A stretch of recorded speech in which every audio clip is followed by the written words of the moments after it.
কেমন আছেন বন্ধুরা? আশা করি ভালোই আছেন। আমিও খুব ভালো আছি। সবাইকে অনেক অনেক ভালোবাসা।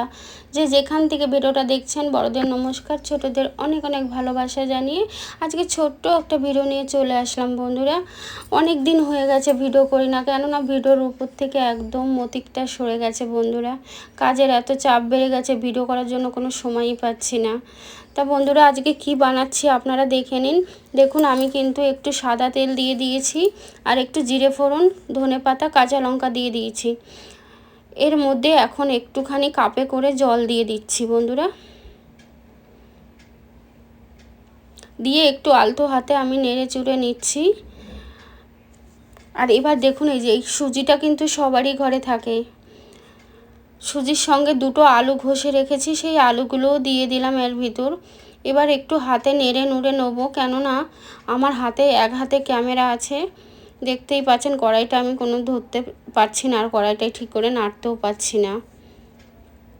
আর ফাইনালি অনেকটা হয়ে গেছে সুজিটা। এখন কিন্তু আমি নুন দিয়ে দিলাম। প্রথম কিন্তু নুন দেবেন না বন্ধুরা, তাহলে পরিমাণে নুনটা বুঝতে পারবে না, কারণ সুজি তো অনেকটা ফুলে যায়। এই কারণে লাস্টের দিকে আপনারা নুন দেওয়ার চেষ্টা করবেন। আর এখন যাতে আটার মতন একটা শক্ত তৈরি হয়, তার কারণে একটুখানি কর্নফ্লাওয়ার দিয়ে দিলাম আমি। আপনাদের ঘরে যদি কর্নফ্লাওয়ার না থাকে, আটা ময়দা যেটা পারবেন দেবেন, খুবই ভালো হবে। মানে একটু দিতে হবে। তারপরে একটু ঠান্ডা করে এই দেখুন আমি খুব সুন্দর করে গড়ে নিচ্ছি। এরকম করে কিন্তু আমি কাঁচকলার কোপ্তা বানাই। যাই হোক, আজকে কিন্তু সন্ধ্যাবেলাটা খুব বৃষ্টি হচ্ছে, তা আমি বিস্কিট আনতে যেতে পারিনি বন্ধুরা। সেই কারণেই ভাবলাম সন্ধ্যাবেলা শুধু চা খাবো, চায়ের সঙ্গে কিছু না হলে ভালো লাগে, আপনারা বলুন না। তা ঘরের কিছু জিনিস দিয়ে বানিয়ে নিলাম সুন্দর দেখে, বাচ্চারাও খেয়ে খুশি হবে। সব সময় তো সব কিছু বানাতে পারি না ঘরে।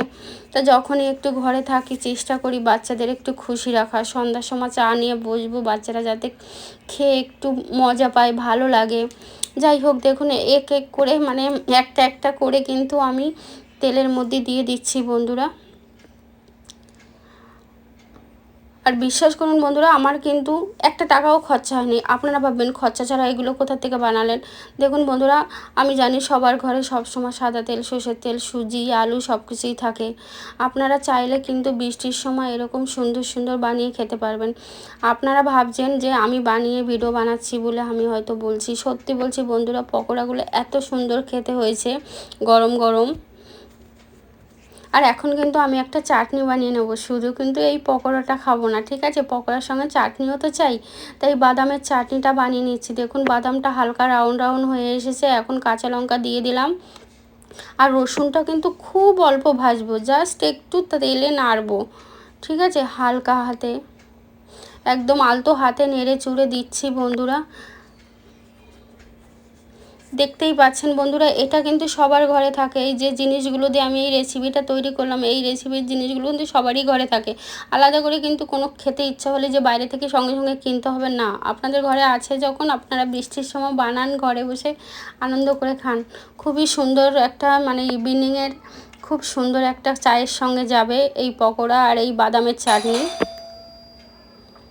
আর দেখুন আমি এতবার ভয়েস দিচ্ছি, কেউ না কেউ আসছে, এখনও বেল পড়েছে। ভয়েসটা ততবার আমি কেটে দিচ্ছি। কতদিন হয়ে গেছে ভিডিও করি না, তো কোনো ভয়েস দিই না, আমার ভয়েসটা দিতে পারছি না একদম।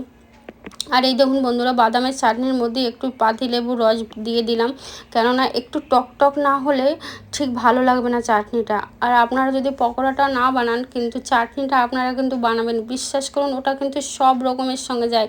ফিশ ফ্রাই থেকে যত পকোড়া জিনিস আছে সবার সঙ্গে কিন্তু যায়। তাহলে এই দেখুন বন্ধুরা, পকোড়াটা প্রায় রেডি হয়ে এসেছে। আর ওইদিকে দেখছে, আর এই দেখুন বন্ধুরা, পড়ে গেল জানেন। আজকে আমার একটা খুব ভুল হয়ে গেছে। আমি যখনই কিছু বাড়িতে নতুন খাবার বানাই, আর একটা পড়ে গেল। কেন পড়েছে এটা আপনাদের বলছি। আমি কখনো কোনো নতুন জিনিস ঘরে বানালে, ঘরে নতুন জিনিস না, আমি যদি কয়েকদিন পরে লুচিও বানাই, আমি অগ্নিদেবকে না দিয়ে আমি কোনো নিজেদের জন্য বানাই না, ছোটো একটা বানিয়ে অগ্নিদেবকে দিই, তারপরে আজকে তো আমি দিতে ভুলে গিয়েছিলাম, এই জন্য আমার দুটো পকোড়া নিচে পড়ে গেছে। বাট আমি দুটো পকোড়ার মধ্যে কিন্তু নিই, ঠিক আছে, কেননা আমি ভাবলাম অগ্নিদেব হয়তো দুটোই খাওয়ার ইচ্ছা আছে। আর এই দেখুন ফাইনালি পকোড়া চাটনি রেডি।